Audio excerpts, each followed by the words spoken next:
साथियों नमस्कार। पटना बिहार से मैं अमिताभ कुमार दास, आईपीएस 94 बैच, और आप देख रहे हैं मेरा अपना यूट्यूब चैनल दास बोले बिंदास। क्योंकि जब बुज़दिलों ने मुंह में दही जमा लिया हो तो दास का बिंदास बोलना जरूरी हो जाता है। साथियों, खबर यह है कि बिहार के खूंखार अपराधी और खूनी आनंद मोहन के दोनों बेटे विधानसभा चुनाव लड़ने जा रहे हैं। ये बहुत रोचक और ज्ञानवर्धक वीडियो है, इसे आखिर तक दिल थाम कर देखिए। साथियों, कहानी शुरू से शुरू करते हैं। बिहार के कोशी क्षेत्र में एक जिला है सहरसा, और उस सहरसा जिला में एक गांव है पचगछिया। उसी पचगछिया का रहने वाला है ये आनंद मोहन।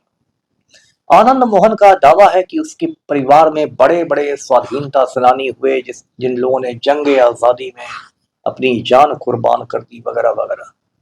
मुझे नहीं मालूम ये दावा सही है या नहीं, लेकिन अगर ये दावा सही है तो उन शहीदों की आत्माओं को भी अपार कष्ट हो रहा होगा कि हमारे परिवार में आनंद मोहन जैसा खूनी पैदा हो गया। आनंद मोहन बिहार का इतना बड़ा क्रिमिनल है कि लोग उसे आतंक मोहन कहते हैं। जब मंडल आयोग लागू होने के बाद 1990 के दशक में बिहार में जातीय युद्ध की स्थिति बन गई थी, तो जो कोशी सीमांचल इलाका है उसमें अगड़ी जाति के गुंडों का नेतृत्व आनंद मोहन करता था। आनंद मोहन की सबसे ज्यादा बदनामी हुई जब उसने जी कृष्णैया नाम के एक आईएएस ऑफिसर का दिन दहाड़े खून कर दिया।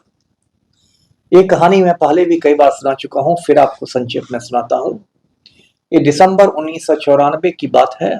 मुजफ्फरपुर में एक खूंखार क्रिमिनल था छोटन शुक्ला। उसकी हत्या गैंगवार में कर दी गई। तो छोटन शुक्ला का जनाजा निकला, शव यात्रा उसकी निकली।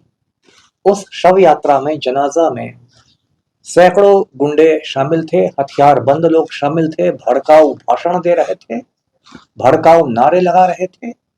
और उस जनाजा का जो नेतृत्व था, उसकी जो अगुवाई थी, वो छोटन शुक्ला का भाई भुटकुन शुक्ला और आनंद मोहन, ये दोनों कर रहे थे।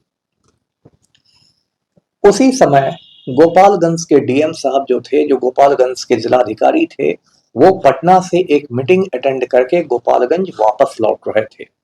और जैसा कि होता है, गोपालगंज डीएम की कार के सामने बोर्ड पर लिखा हुआ था जिलाधिकारी गोपालगंज। डीएम का नाम था जी कृष्णैया, जो 1985 बैच के 85 बैच के आईएएस अधिकारी थे। ये कार जहां उस जनाजा के सामने आई तो आनंद मोहन ने कार का बोर्ड पढ़ा और उसके सर पर खून सवार हो गया। उसने कहा कि भुटकुन देखता क्या है, फायर छोड़ दो। और उसके बाद भुटकुन शुक्ला ने कृष्णैया साहब के सर में गोली मार दी। कृष्णैया साहब वहीं शहीद हो गए, बेगुनाह आदमी थे, मारे गए। इसके बावजूद इन लोगों पर इतना खून सवार था कि इन लोगों ने ईंटा से कुचल कुचल कर उनके चेहरे को बिल्कुल विभत्स कर दिया। कृष्णैया साहब की शहादत की जब खबर मिली तो पूरा हिंदुस्तान सख्ते में आ गया। मैं उस समय नया नया आईपीएस बना था और मसूरी के लाल बहादुर शास्त्री एकेडमी में था, जहां आईएएस आईपीएस सभी लोगों का फाउंडेशन कोर्स होता है। वहां भी जब ये खबर पहुंची तो हम लोग बहुत शर्मिंदा हुए कि बिहार से कैसी खबर आई। फिर कृष्णैया साहब के एक बैचमेट थे मिस्टर संतोष मैथ्यू, जो उस समय एकेडमी में ही पढ़ाया करते थे। संतोष मैथ्यू ने एक शोक सभा बुलवाई, उसमें हम लोग सभी गए। कृष्णैया साहब को श्रद्धांजलि दी गई, खिराजे अकीदत पेश किया गया और ये सब कुछ हुआ। तो उस मामले में आनंद मोहन को पटना हाईकोर्ट ने सजाए मौत सुनाई और पटना हाईकोर्ट ने फैसला दिया कि आनंद मोहन को कृष्णैया हत्याकांड में फांसी पर लटका दिया जाए, जो कायदे से यही सजा मिलनी चाहिए।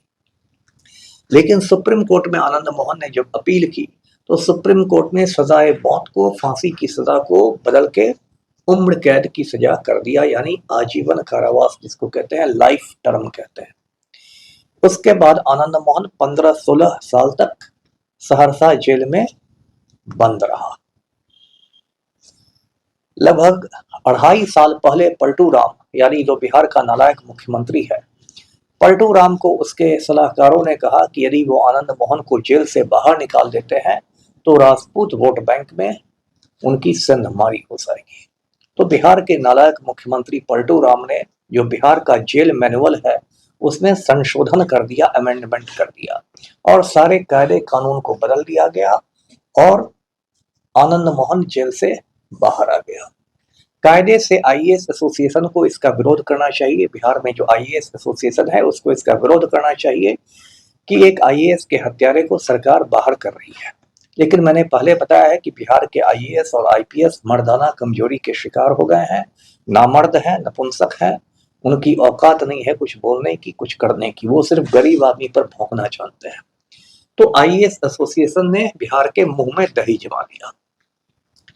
उसके बाद मैं उतरा मैदान जंग में और मैंने पटना हाई कोर्ट में एक पीआईएल किया। पीआईएल का मतलब होता है पब्लिक इंटरेस्ट लिटिगेशन, जिसको हिंदी में कहते हैं जनहित याचिका। मैंने पीआईएल करके आनंद मोहन की रिहाई को चुनौती दी और कहा कि ये गैर कानूनी रिहाई है।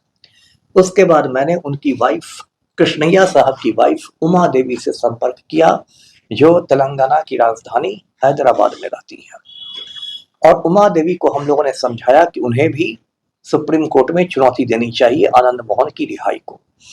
उमा देवी का कहना था कि मैं वकील का खर्च कहां से लाऊंगी। तो 1985 बैच के जो बाकी आईएएस अधिकारी थे जो कृष्णैया साहब के बैचमेट्स थे, उन लोगों ने कहा कि हम लोग चंदा करके आपको मुकदमा लड़ने का पैसा देंगे। तो श्रीमती उमा देवी मान गई और सुप्रीम कोर्ट में केस हो गया जो अभी लंबित है, पेंडिंग है। उस केस में तारीख पड़ रही है। सुप्रीम कोर्ट ने आनंद मोहन को अपना पासपोर्ट थाने में जमा कराने के आदेश दिए हैं और थाना में हाजिरी बनाने के लिए भी कहा है। अब मैं बता दूं कि जो खूनी आनंद मोहन है इसके 3 बच्चे हैं, 2 लड़के 1 लड़की, चेतन आनंद, अंशुमान आनंद और सुरभि आनंद। तो चेतन आनंद पिछले विधानसभा चुनाव में शिवहर से राष्ट्रीय जनता दल के टिकट पर चुनाव जीतकर विधायक बना था, यानी लालू की पार्टी से लालटेन छाप पर विधायक बना था। लेकिन अभी 2-2.5 साल पहले जब पलटू राम विश्वास मत हासिल कर रहा था, वोट ऑफ कॉन्फिडेंस, तो उस समय पलटू राम के घर आनंद मोहन गया और दोनों के बीच सौदा पक्का हो गया कि पलटू राम आनंद मोहन की पत्नी लवली आनंद को शिवहर से जेडीयू का टिकट देगा लोकसभा चुनाव में। अब देखिए कैसे गेम होता है। उसके एक रात पहले चेतन आनंद आराम के साथ तेजस्वी यादव के साथ बैठ के उसके घर में गीत संगीत का आनंद ले रहा था, बिल्कुल आराम के साथ। लेकिन जहां ये सौदा पक्का हुआ, पलटू राम और आनंद मोहन का सौदा, तो चेतन आनंद के छोटे भाई अंशुमान आनंद ने पाटलिपुत्र थाना में झूठी शिकायत कर दी कि तेजस्वी यादव ने मेरे बड़े भाई चेतन आनंद का अपहरण कर लिया है, किडनैप कर लिया है। उसके बाद रात के 2 बजे पटना पुलिस ने तेजस्वी यादव के घर को ऐसे घेर लिया मानो ओसामा बिन लादेन का अड्डा को घेरा गया और चेतन आनंद को बाहर ऐसे निकाला गया लगा कि उसको बरामद किया हो पुलिस ने। तो ये सब नौटंकी हुई। अभी कुछ महीने पहले चेतन आनंद और उसकी पत्नी है डॉक्टर आयुषी सिंह, इन दोनों की काफी पिटाई हुई है। पटना के एम्स के सुरक्षा कर्मियों ने पीटा है। ये लोग पटना के एम्स में जाके गुंडागर्दी कर रहे थे, तो जो वहां के सिक्योरिटी वाले थे उन लोगों ने इन दोनों मियाँ बीवी की कस के पिटाई की, क्योंकि हर जगह आपकी गुंडागर्दी नहीं चलती है, हर जगह आप करनी सेना और राजपुताना रेजिमेंट नहीं चला सकते हैं। और अभी जो चुनाव बिहार में 10-15 दिन बाद होने वाले हैं, उन चुनाव में चर्चा है कि आनंद मोहन अपने छोटे बेटे अंशुमान आनंद को भी चुनाव लड़ाने वाला है। और चर्चा ये है कि शिवहर से चेतन आनंद चुनाव लड़ेगा और औरंगाबाद के नबीनगर से अंशुमान आनंद चुनाव लड़ेगा।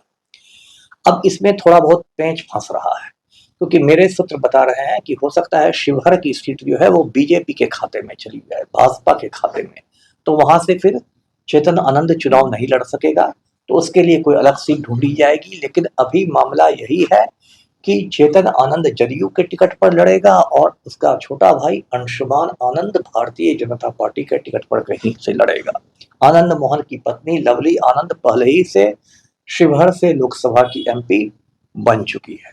मतलब ये आनंद मोहन ठाकुर ठाकुर राजपूत राजपूत करता है, लेकिन एक आम राजपूत के लिए इसको कुछ नहीं करना है, सिर्फ राजपूतों के नाम पर अपनी फैमिली को सेट करना है। ये बात लोगों को समझनी चाहिए। अब मैंने कहा था कि आनंद मोहन की एक बेटी भी है, सुरभि आनंद, जिसकी शादी हुई है राजहंस कुमार सिंह से। ये जो राजहंस कुमार सिंह है, ये IRTS है 2019 बैच का। अब आप पूछेंगे कि IRTS क्या होता है? तो IRTS का मतलब हुआ इंडियन रेलवे ट्रैफिक सर्विस। यानी ये UPSC की परीक्षा के माध्यम से ही जो लोग रेलवे में आते हैं, रेलवे की सेवा में आते हैं, उसमें रेलवे की एक सेवा का नाम है IRTS। तो राजहंस कुमार सिंह 2019 बैच का है, जो आनंद मोहन का दामाद है, सन इन लॉ है। और ये चर्चा है कि अगर इस बार आनंद मोहन के दोनों बेटे पहुंच गए विधानसभा, तो उसके बाद आनंद मोहन का मनोबल ऐसा बढ़ेगा कि उसके बाद वो इस जुगत में लग जाएगा कि अपनी बेटी सुरभि आनंद और दामाद राजहंस कुमार सिंह दोनों को विधान परिषद का सदस्य बनवा दे, यानी MLC बनवा दे। और इसके भी लिए आनंद मोहन के हथकंडे शुरू हो जाएंगे। ये आनंद मोहन खूनी है, सुधरने वाला आदमी है नहीं। जब RJD के सांसद मनोज झा ने लोकसभा में ठाकुर का कुआं कविता पढ़ी थी, तो आनंद मोहन ने कहा था कि मैं रहता तो इसकी जीभ खींच लेता। तो ऐसा गुंडा है। लेकिन बिहार का दुर्भाग्य है, बिहारियों का दिमाग ऐसा सड़ चुका है, ज्यादातर बिहारियों का, कि वो जाति और धर्म के नाम पर गुंडे मवालियों को हीरो बनाते हैं। मैंने पढ़े लिखे भूमिहारों को देखा है अनंत सिंह की दलाली करते हुए। मैंने पढ़े लिखे राजपूतों को देखा है आनंद मोहन की दलाली करते हुए। मैंने पढ़े लिखे मुसलमानों को देखा है शहाबुद्दीन की दलाली करते हुए। और जब बिहार में अपराध बढ़ते हैं, क्राइम्स बढ़ते हैं, तो वही लोग बैठ के नेहरू जी को क्रिटिसाइज करते हैं, क्योंकि नेहरू जी की आलोचना करना एक फैशन हो गया है हिंदुस्तान में। तो साथियों, आज का वीडियो यहीं तक। यदि इस खूनी आनंद मोहन के दोनों बेटे विधानसभा में पहुंच जाते हैं, तो ये बिहार के लिए एक बहुत दुर्भाग्य की बात होगी, बिहार की बदनसीबी होगी। वीडियो को लाइक करें, शेयर करें, चैनल को सब्सक्राइब कीजिए। धन्यवाद। जय हिंद।